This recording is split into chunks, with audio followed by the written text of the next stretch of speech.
Morning, everyone, and welcome to Stretford Paddock. I am Alex, and I am here this morning to bring you some news. We're having a look at some of the papers, having a look at all sorts going on around Manchester United. As you can clearly see, I'm not at Old Trafford. We are this morning in the studio. We're going to be doing a few live, festive newses all around Manchester United in the coming weeks. Let us know in the comments. Get in the comments. Let us know how you're feeling. What tier are you in? Let us know. Get in the comments. Let us know what tier you're in. Let us know how your Christmas is going. And I'll go through a few of the news around Manchester United. Starting with, we've got here, a lot of the back pages are talking about Chelsea last night. Chelsea obviously winning 3-0 against West Ham on Monday Night Football, where Monday Night Football, for some reason, I think they kind of thought that Leeds won, because all of the talk around was how good they can't criticise Leeds and how good Leeds were. Do they not realise that they got beat 6-2 and they conceded 6 goals against Manchester United, who apparently the manager isn't very good? So, which, that sounds like an echo. Anyway, so what's going on? What is with this? Okay, Leeds can go out and get beat 6-2 and that's okay. Imagine if United in a couple of weeks playing Liverpool went, do you know what? Sod it. Let's put Van der Beek, Pogba, Bruno, let's play them all, and we get beat 8-4. Ollie's out before the end of full time. It's absolutely ridiculous. But anyway, that's enough of ranting about Monday Night Football. Let's look at some of the news stories.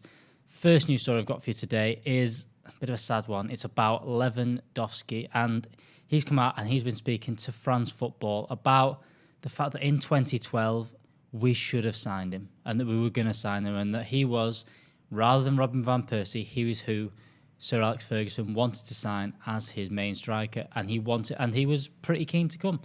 Borussia Dortmund at that time didn't want to sell him. They kept a hold of him, and also they kept hold of him all the way through. As you see that comment there, he wanted me to come to Manchester. I was very interested. I can say I was ready, but Dortmund didn't want me to go. It didn't bother me more than that because things were going well with Borussia Dortmund. That's not from Fabrizio Romano in The Guardian. That is from Robert Lewandowski speaking to France Football. Speaking to Sport Witness. Thank you, producer Cam. As you can see there, Robert Lewandowski scoring a ridiculous amount of goals. And imagine if he'd have come to Manchester United in 2012. For as much as Robin van Persie was fantastic in those seasons for Manchester United and essentially won us that title in 2013, I think Robert Lewandowski was the long-term decision. That's who Fergie wanted long-term. He wasn't looking at, let's get someone in for a couple of seasons. They were looking at getting him in and kicking on all the way through. And that was probably one of the reasons why, things took a little bit longer in terms of transitioning for Manchester United and why we struggled so much.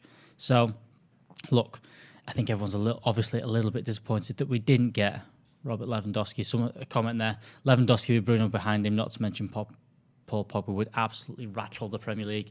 You're right, it would be ridiculous. It would have been fantastic. I mean, Robert Lewandowski with Rooney behind him would have been ridiculous. People are forgetting how good Wayne Rooney was in 2012-13 sort of time. But it didn't happen. So, moving on, let's talk about some transfers that may well happen and already have happened. Let's talk about Amad Diallo Traore, who is looking like and is going to be a Manchester United player in January. This has come from Fabrizio Romano. He's been saying that Juventus were also keen to sign Amad Diallo, but Manchester United won the race. Diallo's already spoken with Solskjaer and is ready to start his adventure in England. Also mentions that he's now got his passport for Italian citizenship, which means that he can now complete his transfer and he will be able to come to England in January, which is around 25 million euro fee plus add-ons that was agreed last summer. So Amad Diallo Traore, he's going to come in. Where do you think he fits into this squad? Do you think he's going to come in and play a lot of games? Also, if you look at how Palestri's come in, he's played a lot of games in the under-23s. He's kind of trying to just find his feet with English football before he does anything like that. Do you think Diallo is going to come in and maybe play some first-team football, or do you see this as a more long-term signing? Right inside this season, we have not struggled a little bit, but Mason Greenwood towards the end of last season kind of cemented that place as his own, and everyone kind of thought, do you know what, he's going to start most of the games. Hasn't been entirely the case. He's kind of been rotated in and out. You've seen Mata there a couple of times. You've also seen, of course, Dan James this weekend. So there is still a need for someone on the right-hand side, and I think that Traore, Amad Diallo will come in and hopefully maybe play a couple of games, maybe get a couple of cup games under his belt. It all depends on how far we get in the cups. Europa League might be a good option to kind of give him some minutes, depending on how serious Ole Gunnar Solskjaer takes that. So I'm excited to see him come in. He's had some. You've seen a couple of highlights from this season. He came on in the Champions League for Atalanta and looked very, very sharp. Whether he will be a starter for Manchester United, I don't see that straight away, but I do think he'll probably get a couple of minutes. Eric Cantona 7 in the comments saying, scoring against Liverpool first game, Martial 2.0. I don't see that one happening. I don't think he's going to come in and play straight away for Manchester United. But make sure you're getting your comments in. I'll go through a few more of them towards the end of the video.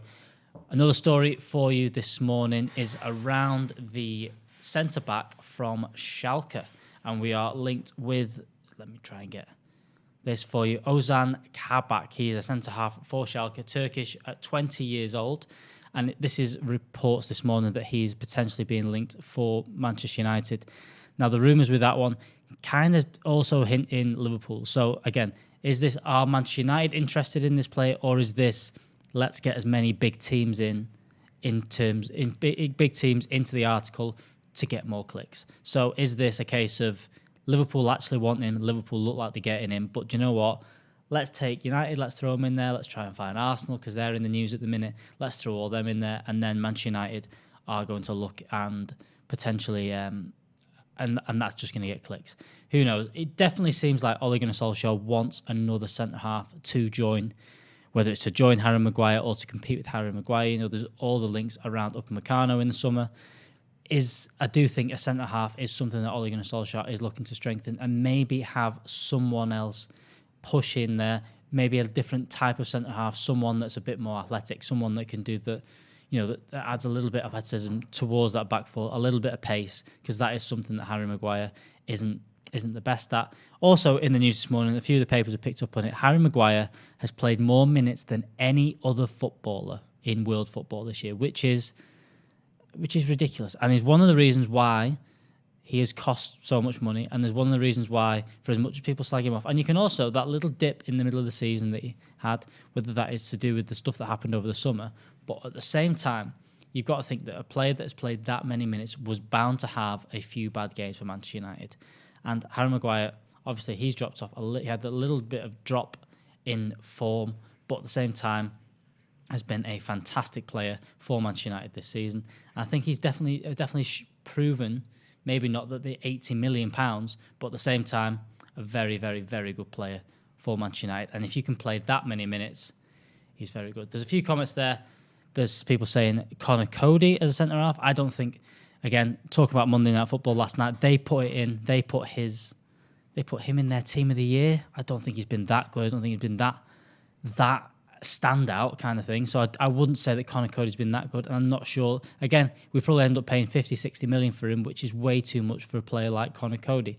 A few people also mentioning we need to get rid of Rojo and Jones first. I agree. They've not played. They are just sat on the bench. They're going to get rid of him. I don't see that as the case. I don't think they're making their way back into the team. I don't even think I don't think they're injured. I just think there's a case of they need to get out there. They don't need to train.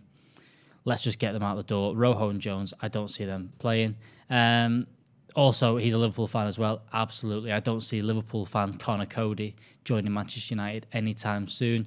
Mengi against Everton, I don't see it. I think that Ole Gunnar Solskjaer is going to take this one a little bit more seriously. I think he's going to have a very similar team to what you've seen in the coming weeks. I wouldn't be surprised to see Tuanzebe start in this game, but I do think that Harry Maguire will play as well. No one take Jones's wages. I completely agree. Jones going to Derby. That'd be good. Anything to get him out the door at the minute with Jones and Rojo. Let's just get them out the door. Let's have a look. Also, few of the members are in the comments, as you can see in the pinned comment there. Make sure you are joining our membership to have the chance to win a PS5. The giveaway for the 12 days of Paddock giveaway starts in 4 days, and that's on Boxing Day, the 26th of December. We will start giving away to a member every single day for 12 days from the 26th of December all the way through until the 6th of January. We will be giving away a different prize every single day, and that will all culminate in a PS5. And all you have to do to join that, to win that, is to become a member. So click the link that is in the live chat at this moment. If not, click the join button that's in the comment, that's just below the subscribe button, and then you can... What is that comment going in there? Let's not put that one out there. Smash the likes. JB, you are exactly right. Make sure you are liking the video this morning. Rohan has been saying, has Pogba put in a better £90 million, I'm guessing that's £90 million performance than Scott versus Leeds?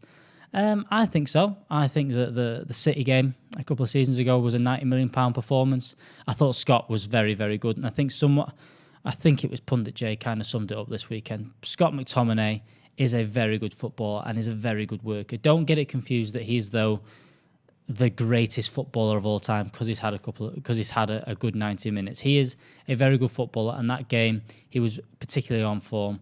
But don't expect him to do things that Pogba can do and things like that in the coming games. I think that Scott McTominay is a fantastic footballer and will be using the squad.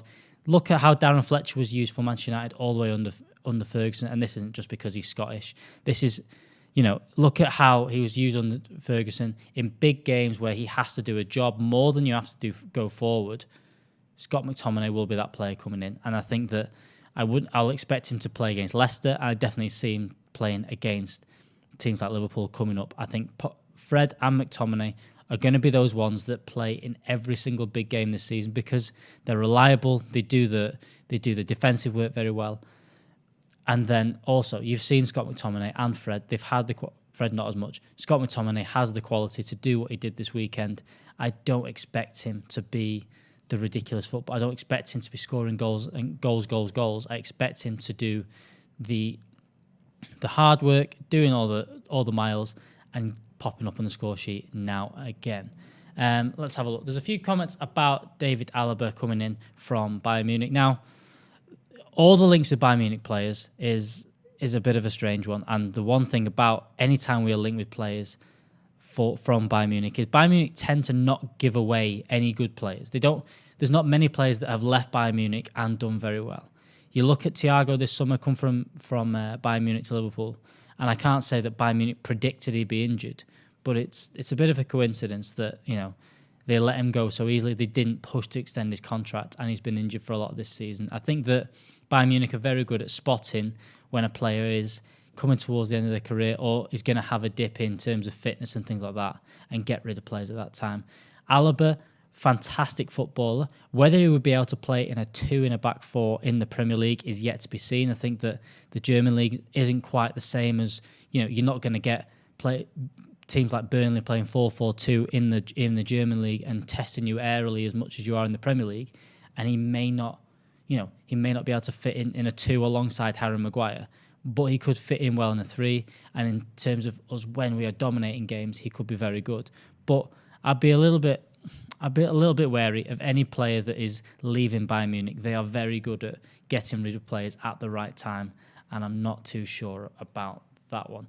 Let's have a look more into your comments, get into there. Could Scott sort out our centre-back issues? Definitely not. I think he's fitting at Scotland for playing in the 3 at the back. I don't see him playing in a 2 for Manchester United.